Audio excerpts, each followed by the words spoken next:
Thank you, Kate, and welcome to a soggy, slippery BMO field for the long-awaited Grey Cup rematch. 20 kilometers an hour, the flags will be flying at various points throughout the night.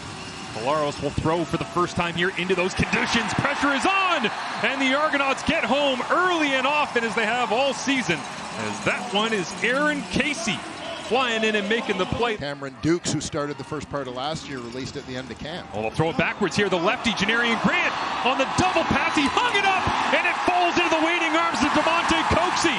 He had 6 explosive plays coming in, but that one, the most creative of deliveries. Hidden analytical mind behind one of the all-time greats.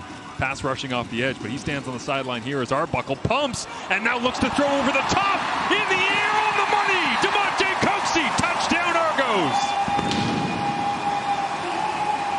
Argos aggressive out of the gate. Oh, empty out Oliveira this time into the flats. Collaros looks over the top, corner out. Here, Wheatball dropping it into the bucket, but Wheatball couldn't hang on. Benji Franklin, who bailed back to make that a difficult throw, as Sergio Castillo almost lost his footing on the kick that time, but knocks that one up and through. Shane Richards in the lineup after being signed just about 5 days ago. As Arbuckle with pressure on, tries to escape, can't get away. Is that Tony Jones, the leader of this Winnipeg defense in the middle? Rain's starting to come down a little bit harder now.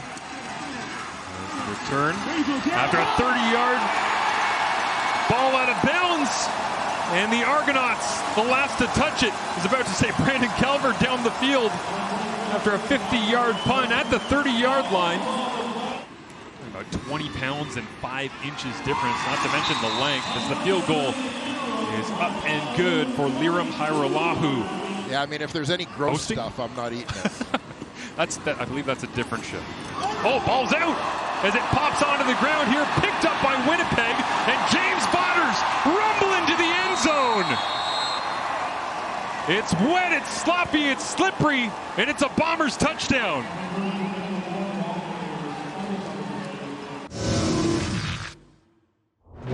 Momentum swings will continue back and forth, no doubt, all night long as Arbuckle gets this throw away. Sliding down to make the grab, it is Damonte Coxie, gets onto his feet, runs down the sideline and adds some yards after the catch.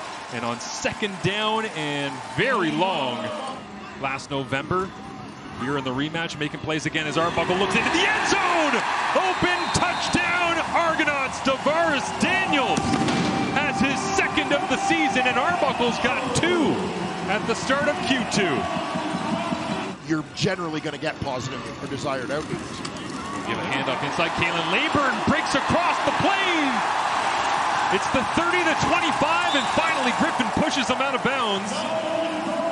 Trying to atone for the fumble that went to the house the other direction for James Botters. Kalen Leyburn breaks one right through the middle of the Bombers' D. It was 4 for 4 in that Grey Cup victory last November. Knocks this one through as well. Most important personal number maybe is his catch streak, as this one's intercepted. Jared Stearns was the intended receiver, but they'll stack the pile up. He is on the back end. Would have been Nichols' first interception of the season. That will have to wait, but it's back-to-back field goals. That's what's on the line here tonight as they try to avoid it. Now Dembski hauls it in. Tyshawn Blackburn in coverage, but Dembski, the big explosive play. Collaros talked to us this week about how the percentages changed. 60+% between Kevin Mittal and Nick Dembski as they'll sprint. Oliveira out wide and a massive hit. Popped up in the air. Benji Franklin with a big assist from Witten McManus. And Collaros has another interception against the Double Blue. After the 3-minute warning hit there on 2nd and 10, pressure's on. He's going to go middle screen, right down the pipe. Got the first down and more, all the way out to the 34-yard line. Tavares Daniels, well, they had a couple of minutes to cook that one up on the Toronto sideline. Hajrullahu with 1 second on the clock, hammers this one through.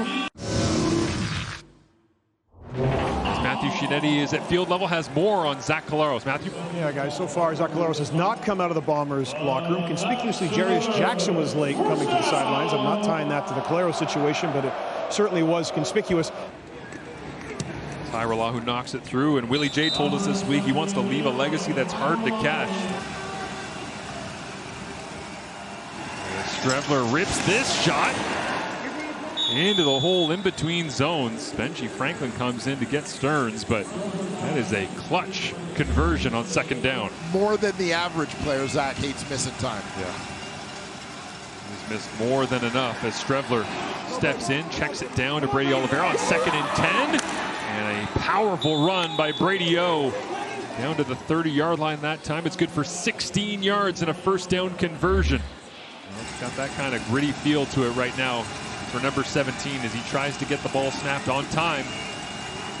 Like locked down to 1, they get it. Fakes it to Dembski, rips this one up the field into the end zone. Touchdown Winnipeg as Jonathan Edward tries to dig it out, but Strevler leading the charge with the first offensive touchdown of the ball game for Winnipeg. 1-5. Arbuckle goes hard count. Nobody jumps offside. Now he steps up in the pocket. Nobody's open. Nick's going to use his legs. Has to get to the 35. He does and slides down. The Grey Cup MVP answers the moment.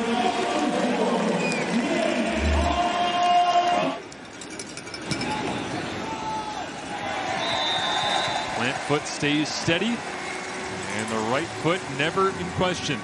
Your Lirim Hajrullahu knocks it through once again, rolling all the way to the field. You know you got to throw. Flag comes up. Looks like Toronto might have been offside. Strevler gets popped as he delivers. And a big hit on both ends of the play as Jared Stearns hauls it in. The penalty battle goes a long way towards winning games as well. It puts you in a hole when you take them. 3rd and 5, blitz is on. Strevler throws into it. Cody Case can't hang on. It is incomplete.